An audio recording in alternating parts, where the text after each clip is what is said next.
You know they're gonna be bringing one of those machines around the country next year for a demonstration? One of them machines can turn men into angels. One of them machines can turn men into angels. John, come here. After the hurdles, struggles, complications, bloodshed, and downright butchering of factions of outlaws, bandits, and even the Mexican army, after all of this, John Marston believes himself to finally be able to rest and settle down once more with his family. The outlaw lifestyle finally out of his view, once and for all. It's over, Abigail. I'm sure. Just not as expected. Red Dead Redemption's concept of honor has a very interesting play on the story. It's one such idea that I've not quite been able to experience as well in the other games, except for maybe Vampire and Fable. And even then, especially not to this degree. The most consistent type of talk you'll hear is that the high honor ending of Red Dead Redemption sequel, in which you go with John Marston to save him and his family, is immediately the correct way to go. The canon ending, if you will. While this might be true, I don't recall it ever being stated as such to be the canon ending, but the majority of the game's player base seems to believe it is as such. Its everlasting effects story-wise makes sense, as it adds a lot more to the context of John Marston as a character, and even those who he's hunting down in the very first Red Dead Redemption.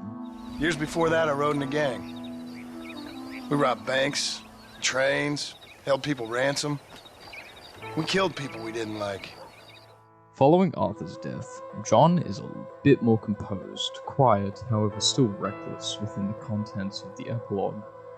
But as the story goes on of the two-parter, he grows wiser, more considerate, only up until American Venom, where he hunts down Micah Bell, setting off a chain of events that will transpire into what we know happens. But I'm not talking about that chain of events. I'm talking about how low honor can be just as groundbreaking story-wise. This might come off obvious, as I'm absolutely not the only person who's talked about this, but I feel it needs more attention, as high honor and its benefits seem to take on notoriety. It's said in the epilogue that John apparently, as well as most of the Marston family, do not like talking about Arthur due to the painful memories it brings back and the trauma and dread it reminds them of. Arthur saved my life before he passed. I don't talk about him much, but I think about him. But his noble sacrifice lives on. But hold on a second. What if they don't talk about him for a different reason? Hear me out. Where's our money? I don't have it. Well, maybe when your mother's finished mourning your father, I'll keep her in black on your behalf. Arthur Morgan in the first couple of TV spots and trailers for RDR2 was just downright cruel in the way he acted. Spoke and came off as typically acting arrogant and selfish, namely when collecting debts, robbing people, or just straight out insulting anyone who he came across. This of course is present in the game. I've heard countless stories of players using their Arthur for whatever. Murdering, stealing, shooting, bashing, antagonizing, and downright being the devil of the East, only up until Chapter 5's conclusion where Arthur is told that he is sick and he is dying. And only then will people begin to turn their Arthur around for the greater good. A real redemption arc, helping people, giving things away, retrieving items for camp members, trying to bring up spirits. Even those who are on low honor still try to do the right thing by the end, helping John and sacrificing Arthur Morgan's life at the hands of Micah Bell. But this doesn't make sense to me. Not the part about him changing for the greater good and going from low to high honor. That makes total sense, as it is about redemption.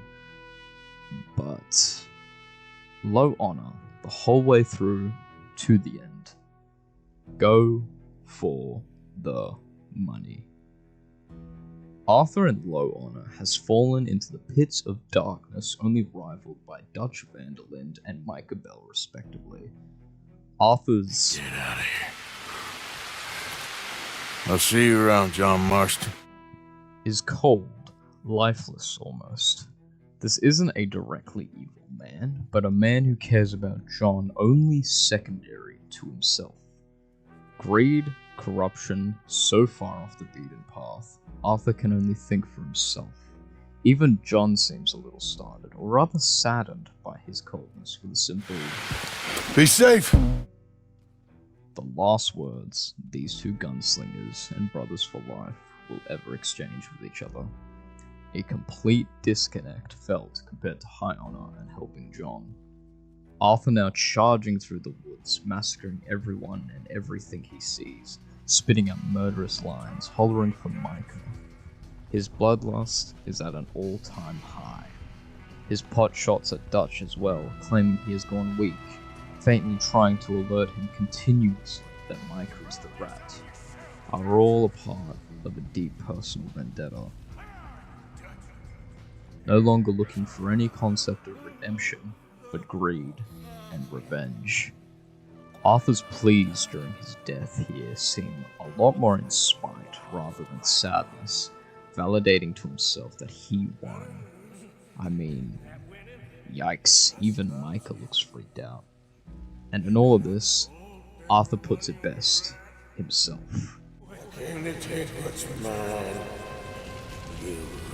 All of this bloodlust and greedful intent has made Arthur throughout the main story up until the end a bad man. Returning to the start of this video, I believe High Honor Arthur is remembered for his noble sacrifice, but the traumatic events of that time and brutal knowledge of his passing causes the Marston family and John specifically to not speak of him. However, on the other hand, Low Honor Arthur is remembered for his downright psychopathic, murderous, lying, greedy, and selfishness. Some could even say evil. I was trying to do my best. You just cared for yourself. I think differently. John Marston doesn't speak of him, slowly coming to terms with who his brother was. Arthur saved my life. Arthur's been dead a long time. Perhaps an anger brewing within about how he would choose the money over him and his family, similar to how Dutch left him, how he felt that he was second of importance. Dutch! John? You left me! You left me to die! Choosing to avoid any conversation about him if possible due to said anger. His revenge against Micah being strictly for the events of how everything turned out, rather than being for Arthur. Believing maybe it was Micah's doing that, similarly to Dutch, made Arthur go down the low honor path. But if you want my honest opinion, it wasn't Micah, it wasn't Dutch, it wasn't even Arthur Morgan. It was us.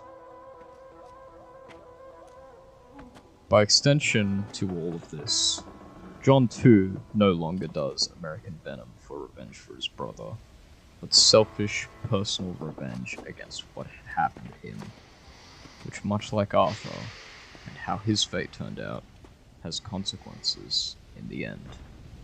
And the rest, well, you know.